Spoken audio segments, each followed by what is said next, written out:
You think you know the prodigal son story. You don't. Not until you hear it from the son himself. From me. I was born into a really stable family, like, really stable. And me? I'd climb the hill whenever I could, just to feel the wind hit my face. Like the world was bigger than anything waiting for me at home. At home, I was the good boy, quiet at the table, hands folded, doing everything the right way, even when every part of me wanted to run outside. Outside, I'd chase the sheep barefoot across the fields, laughing like the whole world belonged to me for a moment.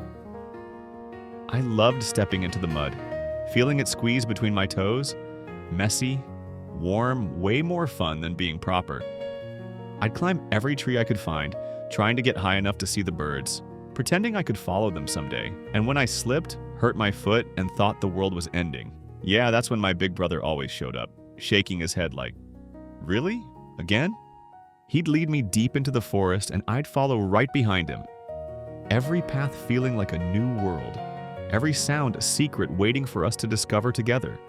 But when it came to work, he was different. Steady hands, focused eyes, doing every task with a quiet discipline I could never match. Like the whole field depended on him alone. Our father taught us with a calm voice, simple truths shaped by years of living. The kind that stayed with you long after the words were gone. I kept wondering what was out there. A quiet curiosity inside me, pulling me toward a world I hadn't seen but somehow felt was waiting. That pull grew stronger, like the world was calling my name, inviting me into a life beyond everything I knew. My father would guide me with a calm, steady tone, offering the quiet wisdom he hoped would shape me before the world did. The things that once thrilled me started to fade. Chasing the sheep got dull, climbing trees felt the same, and the little adventures that used to light me up just stopped meaning anything. It was like I'd outgrown the world I'd grown up in. So I started looking outward, searching for something bigger, anything that felt wider than the life I knew, anything that could finally make me feel alive. But the moment I did, my father and brother pulled me back, firm, frustrated, telling me to focus, to stay grounded, to stop chasing things they saw as distractions. Their words hit hard, not because they were right, but because they didn't understand what was stirring in me. So I asked my father for my share. He didn't argue, didn't push back. He just placed it in my hands. And when he did, something shifted in me. Not excitement, more like a quiet door finally opening. A small space, just wide enough to step through. And on the other side, there was a new world ahead.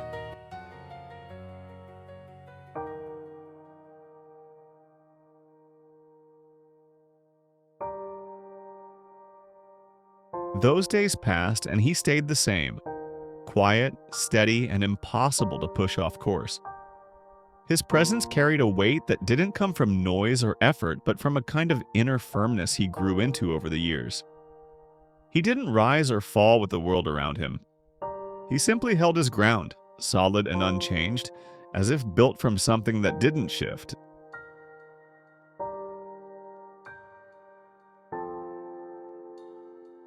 Those days were loud. Drinks, lights, music, people everywhere.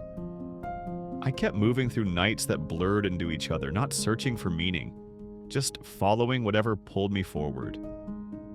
I wasn't thinking about direction back then. I lived fast, reacted quick, and let the world set the pace. Crowds, noise, the rush of being young and untethered. Those things carried me from one place to the next. There was nothing strategic about it, nothing planned, just a boy who didn't want to stop long enough to let anything settle. In those hours, I drifted with whoever crossed my path, laughed at things I'd forget the next morning, and let the city decide what came next. It wasn't rebellion, not really. More like motion for the sake of motion, staying busy so nothing deeper could catch up. And this part of my life was called chasing what I thought was enough.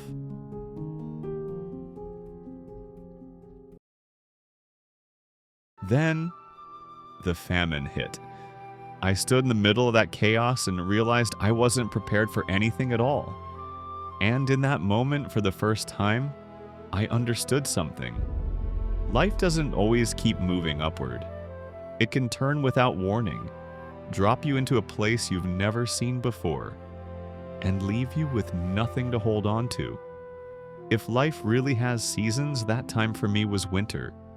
Cold, still, and stripped of everything familiar.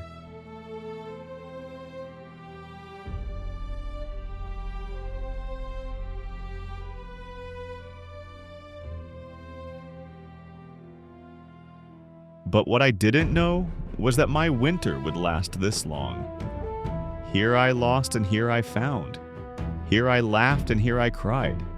Here I lived and here I died. Here I prayed and here I strayed. Here I searched and here I lost again. The days slipped by, heavy and without color, until old memories quietly rose from the dark. My father's voice, the taste of home, the simple truth that I once belonged somewhere. And so I began the long road home. The path felt familiar yet strangely distant, like walking through an old dream whose shape I could remember but whose warmth I could not hold. Every step felt like stepping on the fading shadows of who I used to be. I told myself that if I confessed my wrongs, perhaps my father would forgive me, or at least let me sleep under his roof. While I was still far off, I saw him, his familiar figure standing in the wind, how his arms wrapped around me before I could speak, and I wept like the day I was born. Father, I have sinned against heaven and against you. I am no longer worthy to be called your son. Make me like one of your hired servants. But I was still seen as my father's son. My place in his eyes had never changed. What I received wasn't a worn-out robe, not a pair of shoes barely holding together, but the finest robe in the house, the best shoes, the kind of welcome that doesn't hesitate. As if I had never left, as if my place had never been lost. The truth is, my father had never left. He was simply waiting with an unchanging love for the moment I turned back and finally saw him.